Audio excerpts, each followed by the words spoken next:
जैसे ही सदन में लोकसभा की कार्यवाही शुरू हुई तो इस दौरान कांग्रेस के सांसद बार बार लोकसभा स्पीकर ओम बिरला को बुलाने की गुजारिश करते हुए नजर आए। उनका कहना रहा कि जो अध्यक्ष हैं ओम बिरला, उनको बुलाया जाना चाहिए, हम उन्हें देखना चाहते हैं। साथ ही उन्होंने ये तक कह दिया कि जो स्पीकर हैं ओम बिरला, वो हमारे संरक्षक भी हैं। जी हाँ, आप देख रहे हैं द न्यूज और मैं हूं रानी गुप्ता। आपको बता दें, दरअसल देखने को मिल रहा है कि लगातार लोकसभा हो या राज्यसभा हो, जब से मॉनसून सेशन की शुरुआत हुई है तब से लगातार हंगामे भी देखे जा रहे हैं। इस दौरान लोकसभा में लोकसभा के स्पीकर ओम बिरला के साथ कई सारे विपक्षी नेताओं ने ऐसा बर्ताव किया, उनके साथ बार बार उनको समझाने के बावजूद वो वेल पर आ रहे थे, नारेबाजी कर रहे थे और उनके ऊपर पर्चा भी फेंक रहे थे, जिसकी वजह से ओम बिरला नाराज हो गए और उन्होंने सदन की कार्रवाई में हिस्सा लेने से इनकार कर दिया।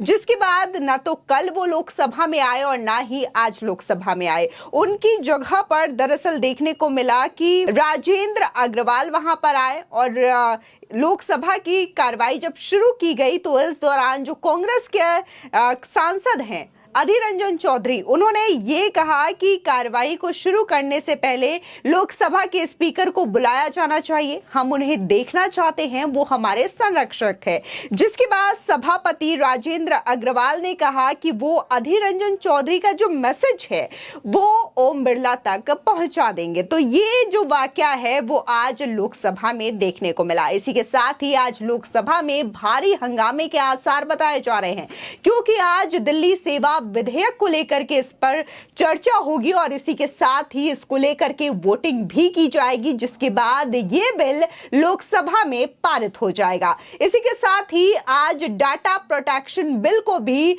पेश होने की उम्मीद लोकसभा में जताई जा रही है। इसी के साथ ही आपको बता दें कि तमाम ऐसे नेता हैं जो कि अभी भी ये कह रहे हैं कि दिल्ली सेवा विधेयक जो है वो लोकसभा में पारित नहीं हो सकता, क्योंकि तमाम विपक्षी दल एक साथ है।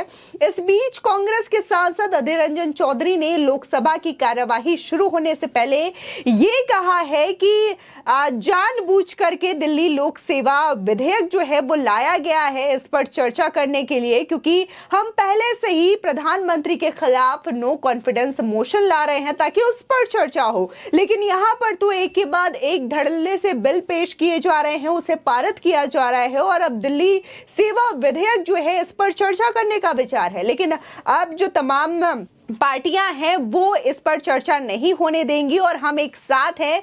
दिल्ली सेवा विधेयक जो है वो जानबूझ करके इसीलिए लाया गया है ताकि विपक्ष बढ़ जाए, लेकिन विपक्ष बटा नहीं है और एक साथ होकर के इस बिल के खिलाफ आवाज उठाएंगे। आपको बता दें, दरअसल दिल्ली सेवा विधेयक पर संसद में हंगामे के पूरे आसार जताए जा रहे हैं। इसी के साथ ही डाटा प्रोटेक्शन बिल भी आज पेश होने की उम्मीद बताई जा रही है। बता दें कि दिल्ली अध्यादेश की जगह लेने वाला दिल्ली सेवा विधेयक लोकसभा में मंगलवार को ही पेश हो गया था। बुधवार को हंगामे के चलते लोकसभा की कार्यवाही स्थगित करनी पड़ी। ऐसे में गुरुवार को इस विधेयक पर चर्चा होने के पूरे आसार जताए जा रहे हैं। विपक्ष के विरोध को देखते हुए आज भी संसद में हंगामे के आसार है। विपक्षी सांसद अधीर रंजन चौधरी, एन.के. प्रेमचंद्रन, सुशील कुमार रिंकू और असदुद्दीन ओवैसी इस विधेयक के खिलाफ संसद में प्रस्ताव पेश कर सकते हैं। साथ ही सरकार आज संसद में डाटा प्रोटेक्शन बिल को भी पेश कर सकती है। बता दें, दरअसल मणिपुर मुद्दे के चलते संसद की कार्यवाही लगातार प्रभावित होती हुई नजर आ रही है। इसी के साथ ही प्रधानमंत्री के नो कॉन्फिडेंस मोशन को लेकर के भी लगातार विपक्षी दल हमलावर नजर आ रहे हैं। उनका कहना है कि हमने अविश्वास प्रस्ताव इसीलिए लाया क्योंकि प्रधानमंत्री मोदी सदन में आए और इस पर चर्चा करें, लेकिन प्रधानमंत्री मोदी आ ही नहीं रहे हैं और इस पर चर्चा नहीं कर रहे हैं। हालांकि अविश्वास प्रस्ताव को लेकर के चर्चा और प्रधानमंत्री मोदी के अभिभाषण दोनों की तिथि तय की गई है। 10 अगस्त को प्रधानमंत्री मोदी संसद में मौजूद होंगे और अविश्वास प्रस्ताव को लेकर के अपनी बात रखेंगे। इसके बावजूद बार बार सदन की कार्यवाही को बाधित करने का प्रयास विपक्षी दलों के द्वारा किया जा रहा है। वहीं सदन की कार्यवाही शुरू होने से पहले कांग्रेस सांसद अधीर रंजन चौधरी ने कहा कि अविश्वास प्रस्ताव पर पहले चर्चा होनी चाहिए, लेकिन दिल्ली सेवा विधेयक बीच में आ गया है। ये जानबूझ करके किया गया है ताकि विपक्ष बढ़ जाए। हमने अपना रुख बिल्कुल साफ कर लिया है। हमने विधेयक का विरोध किया है और जिस दिन इसे पेश किया जाएगा उस दिन भी हम एक साथ होंगे और इसका विरोध करेंगे। आपको बता दें कि दिल्ली सेवा विधेयक पर डीएमके सांसद टीआर बालू का कहना है कि हम निश्चित रूप से दिल्ली विधेयक का विरोध करेंगे। यह बहुत ही कठोर है।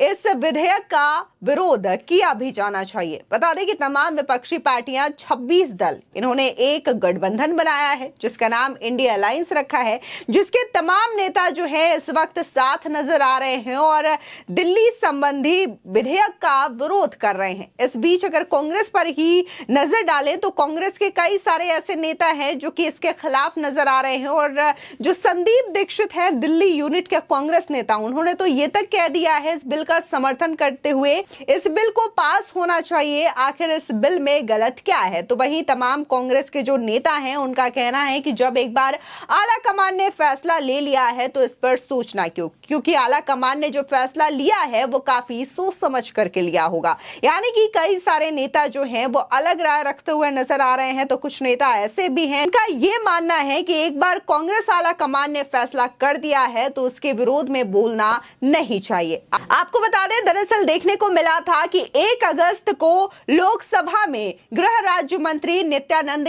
राय के द्वारा ये दिल्ली विधेयक पेश किया गया था, जिसके बाद गृह मंत्री अमित शाह ने इस पर बोलते हुए कहा था कि संविधान संसद को दिल्ली के लिए कानून बनाने की अनुमति देता है। बिल के खिलाफ जो बयान दिए जा रहे हैं वो सिर्फ राजनीतिक है, उनका कोई आधार नहीं बनता। इस बिल का नाम government of national capital territory of Delhi amendment bill 2023 यानी कि जीएनसीटी है। इसे गृह राज्य मंत्री नित्यानंद राय के द्वारा सदन में पेश किया गया था और उम्मीद जताई जा रही है कि अगर आज हंगामा ना हो तो इस बिल को लेकर के चर्चा होगी, जिसमें विपक्ष भी भाग लेगा और हो सके तो इसको वोटिंग करके आज ही पारित करने की पूरी संभावना जताई जा रही है। लेकिन वहीं दूसरी ओर लगातार सुबह से ही जैसे सदन की कार्यवाही शुरू हुई है, तमाम जो नेता हैं वो लगातार विरोध करते हुए नजर आ रहे हैं और बार बार ये पूछ रहे हैं कि जो लोकसभा स्पीकर हैं ओम बिरला वो कहां हैं, उनको बुलाया जाना चाहिए, हम उन्हें देखना चाहते हैं। आपको बता दें, दरअसल देखने को मिला था कि काफी ज्यादा हंगामा हुआ था जिसकी वजह से ओम बिरला लोकसभा अध्यक्ष काफी ज्यादा नाराज हो गए थे। उन पर लगातार विपक्षी दलों के नेता नारेबाजी कर रहे थे और इसी के साथ ही उन पर पर्चे उड़ाते हुए भी नजर आ रहे थे, जिसके बाद उन्होंने इसका विरोध किया था और कहा था कि जब तक ऐसे ही हंगामे चलते रहेंगे वो सदन में आने वाले नहीं हैं और कार्रवाई में हिस्सा नहीं लेने वाले। जिसके बाद देखने को मिला कि सभापति राजेंद्र अग्रवाल फिलहाल अपना कार्यभार संभाल रहे हैं और वो इस वक्त सदन में मौजूद हैं और इस पूरी चर्चा में हिस्सा ले रहे हैं। बता दें कि बीजेडी ने दिल्ली सर्विस बिल पर सरकार का समर्थन करने की बात कही है। वहीं राज्यसभा में पार्टी के नेता सस्मित पात्रा ने कहा कि पार्टी इस बिल पर सरकार के साथ है। इसी के साथ ही आपको बता दें कि वाईएसआरसीपी और वहीं टीडीपी चंद्रबाबू नायडू की पार्टी भी इस बिल पर मोदी सरकार का समर्थन कर रही है। और अगर इन तमाम पार्टियों के आंकड़े मिला दे तो टोटल यहां पर जो आंकड़े हैं वो बहुमत का आंकड़ा क्रॉस करते हैं, जिससे आसानी से मोदी सरकार जो है इस बिल को राज्यसभा में पास करवा लेगी, जिसको लेकर के कोई गुंजाइश ही नहीं बचती। लेकिन इसके अलावा देखने को मिल रहा है कि तमाम जो विपक्षी दल हैं अभी भी ये दावा कर रहे हैं कि सरकार इस बिल को राज्यसभा में पारित नहीं करवा सकती। अब इसको लेकर के तमाम लोग यही कह रहे हैं कि ये विपक्षी दलों का ओवर कॉन्फिडेंस है, जो कि जानते हुए समझते हुए कि ये बिल आसानी से राज्यसभा और लोकसभा में पारित हो जाएगा, इसके बावजूद इस तरीके से बयानबाजी कर रहे हैं। फिलहाल इस खबर को लेकर के आपकी क्या राय है हमारे कमेंट सेक्शन में जरूर बताएं। आगे की और भी अपडेट के लिए चैनल को सब्सक्राइब करना ना भूलें।